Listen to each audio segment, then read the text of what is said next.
তোমরা বর্তমানে কিন্তু পশ্চিমবঙ্গে বিজেপি সরকার ক্ষমতায় এসেছে এবং 9 তারিখ শপথ গ্রহণ কিন্তু রয়েছে। এবার মেন কথা হলো, তাহলে বিজেপি সরকার যেহেতু ক্ষমতায় এসেছে, সেক্ষেত্রে কৃষক বন্ধুর কি হবে?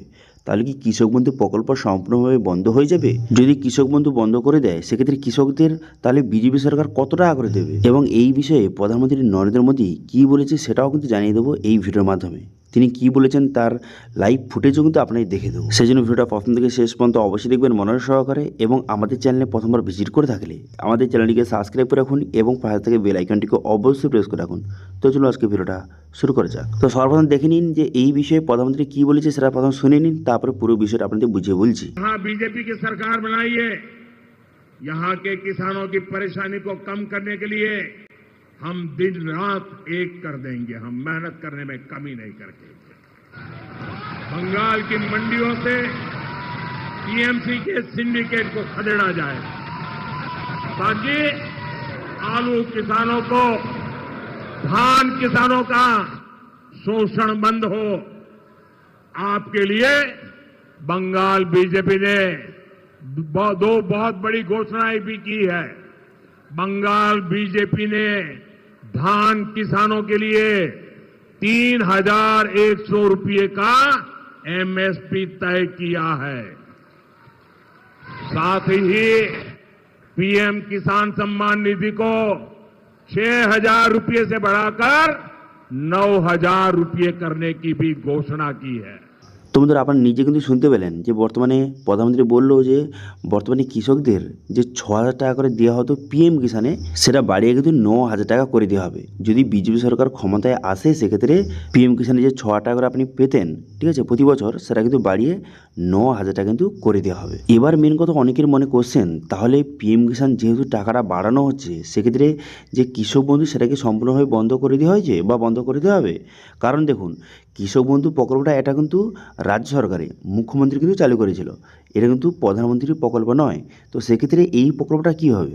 দেখুন, বর্তমানে কিন্তু কৃষক বন্ধু কথা বর্তমানে কিন্তু প্রধানমন্ত্রী কোনো রকমের কিন্তু বলেনি বা কোথায় কেউ বলেনি। তবে কিছু রিপোর্টে জানা যাচ্ছে যে যেহেতু সরকার পাল্টে গেছে, সেক্ষেত্রে মুখ্যমন্ত্রীর যত রকম স্কিম রয়েছে সেগুলো কিন্তু বন্ধ করে দেওয়া হবে। তো সেক্ষেত্রে আপনারা ধরে রাখতে পারেন যে কৃষক বন্ধু প্রকল্পটা সেটা কিন্তু বন্ধ হয়ে যাবে। এবার আগে কী হতো, আপনারা কিন্তু পিএম কিষানের সুবিধা পেতেন এবং সঙ্গে প্লাস কিন্তু কৃষক বন্ধু প্রকল্পেরও কিন্তু আপনি বেনিফিট পেতেন। যেরকম কৃষক বন্ধু প্রকল্পে যে যার যেরকম জমি রয়েছে সেই হিসেবে কেউ 2,000, কেউ 5,000, কেউ 10,000 টাকা পর্যন্ত কিন্তু পেত। এবারে এখন বর্তমানে কৃষক বন্ধু বন্ধ হয়ে যাওয়ার ফলে আপনারা কিন্তু এত টাকাটা পাবেন না, কিন্তু প্রতি বছর 9,000 টাকা পাবেন পিএম কিষাণ যোজনার মাধ্যমে। মানে বছরে 3বার 3,000, 3,000, 3,000, টোটাল 9,000 টাকা আপনাকে প্রোভাইড করা হবে পিএম কিষাণ যোজনার মাধ্যমে। তবে এখানে কিন্তু পিএম কিষাণের শর্তরা অনেক রকম রয়েছে। দেখুন, কৃষক বন্ধু প্রকল্পের খুব বেশি শর্ত নেই, আগে যে মুখ্যমন্ত্রী চালু করেছিল, কিন্তু পিএম কিষাণ যোজনার শর্ত কিন্তু অনেক রয়েছে। কারণ আপনারা জানেন যে পিএম কিষাণ যোজনার যে 2019 সালের পরে রেকর্ড হলে আপনি আবেদন করতে পারবেন না, নতুন আবেদন হবে না।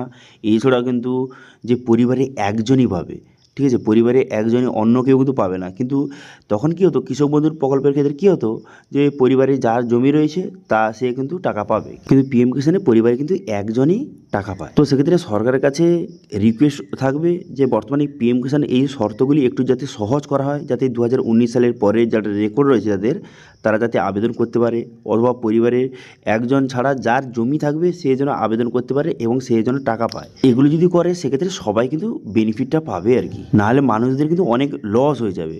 কারণ হচ্ছে তারা আগে কী হতো, যে পিএম কিষাণের সুবিধা পেতো প্লাস আবার কৃষক বন্ধুর সুবিধা পেতো, সবাই পেতো, সেক্ষেত্রে তারা বেনিফিটটা বেশি পেত।